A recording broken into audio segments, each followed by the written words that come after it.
I was having a call with one of my best friends this week, and I was saying to her how I feel like I spend a lot of time sitting here in this chair and on my calls for clients and for the groups and the happiness club. And then when it comes to socializing and chatting, here I am sitting here again. And this is that, sometimes I can sit here for a number of hours in a row. And yeah, just how that feels that I'm not moving as much as I used to do. And definitely since we came into lockdown and during the pandemic, I'm moving even less. And that began a really interesting conversation where she shared with me about this notion of about movement and nutritious movement, and particularly a woman called Katie Bowman who does a lot of work on this. And that really sparked me thinking about the importance of movement. I mean, we're all told to, get up and stretch every hour. We know we're meant to move, but really how important it is. And I'd been thinking about how much more restricted I am over the past year, but actually looking into it more deeply, so much has changed as we've evolved over time as human beings. And so we had a super discussion about it in the Happiness Club. And I just wanted to bring you a little summary about what we discussed because I think it's fascinating. And again, it really ties in with this whole being intentional about our lives, that being consciously aware of things, giving it some thought, and seeing what you can consciously do, proactively do, to bring something different into your life. Things that are going to be positive, things that increase our happiness. And this is something that I think it can be some little small tweaks, just little things that we do that can have a huge difference in our lives. So when I delved into this and explored it more, it was quite fascinating. If we think about who we were many years ago as cavemen and cavewomen, we were very much on the move. If you think about having to go out there and gather our food, hunt for our food, walk for miles and miles, and then fight and kill and prepare and perhaps cook and digest our food, there was so much, it was so physical, there was so much movement, and that's pretty much what our days would have been like. And then eating a lot of food, that our bodies would have to work hard to digest, and then perhaps not eating for a while or not knowing when the next meal would come.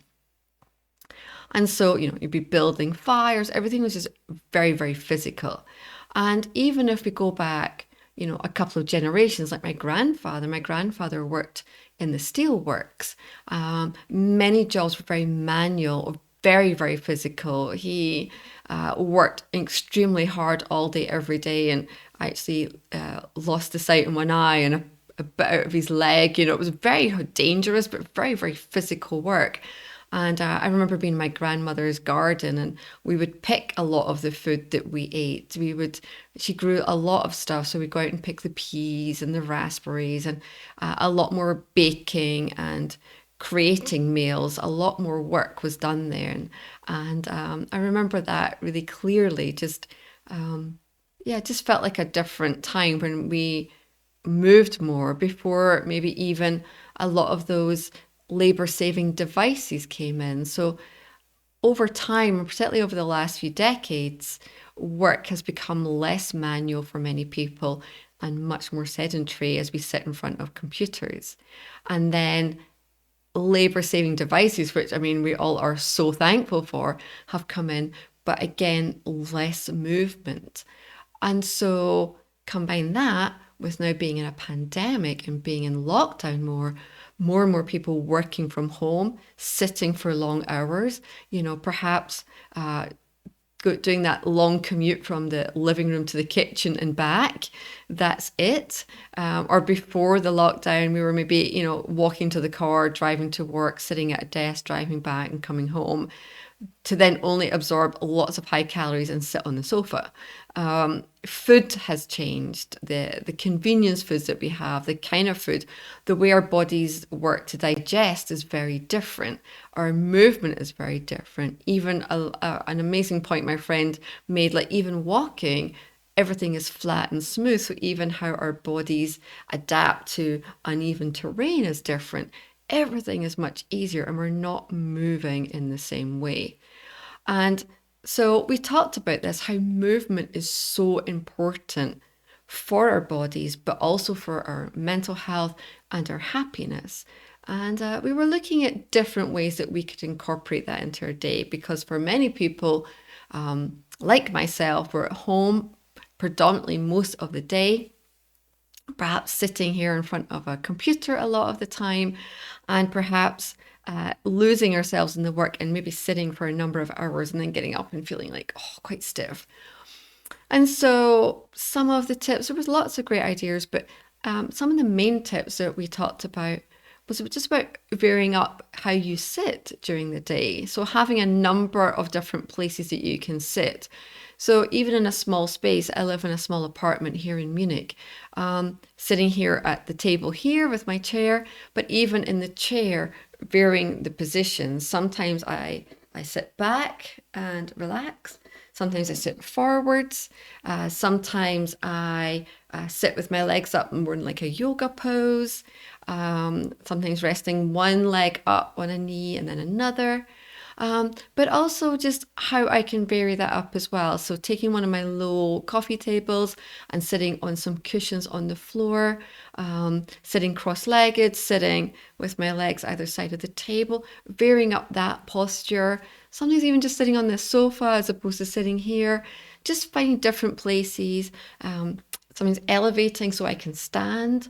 All of these just put a little bit more movement into the day.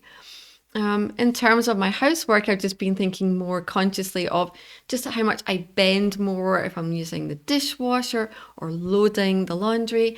And as much as I really dislike doing housework, thinking of that is just like breaking up the day. So, doing a piece of work and then, loading the washing machine, doing a piece of work, unloading the washing machine, hanging it up, and just being aware of the movements I incorporate into my day.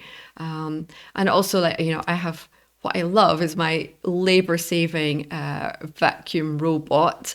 But actually, I do have the original a regular Hoover, and sometimes I'll take that out and just Hoover because it feels like it's a much more physical exertion. I definitely build up a sweat and feel like I've done more with it. So I'll consciously choose to take out my old type Hoover rather than just sticking the robot on. So think about what can you do, even if you are in lockdown, even if you are at home right now. What can you do that just means that you're more consciously aware of how you move your body? Bringing in some stretches, walking barefoot even in your home, although we know the benefits of being out on the actual earth are amazing. Even just being barefoot at home, being more aware of, just the feeling and the textures and the sensations under your feet. But yeah, what can you do in terms of varying up your position, moving on a regular basis, incorporating into your daily activities and chores that you do, bringing a bit more stretching in. And of course, if you are able to get outside and go for a walk, just being aware of like the terrain you walk on, moving your arms, just how can you incorporate any extra movement into your day? So I would love your comments. Go in and leave me comments. I'd love to know like your suggestions so that I can share them.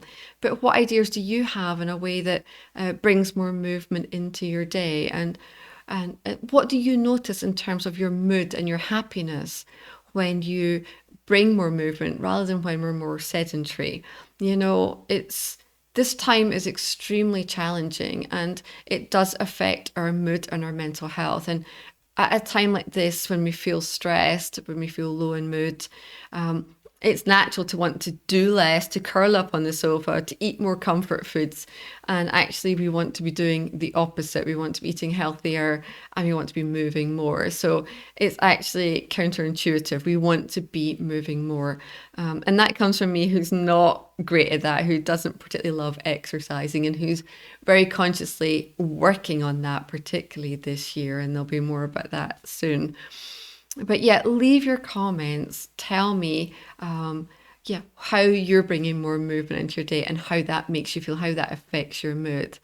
And of course, this is all about being intentional. I love that we bring ideas consciously to our the forefront of our mind and become more aware of different concepts and think about, is that something I want to bring into my life, and how can I do that? So how can I be more intentional about this?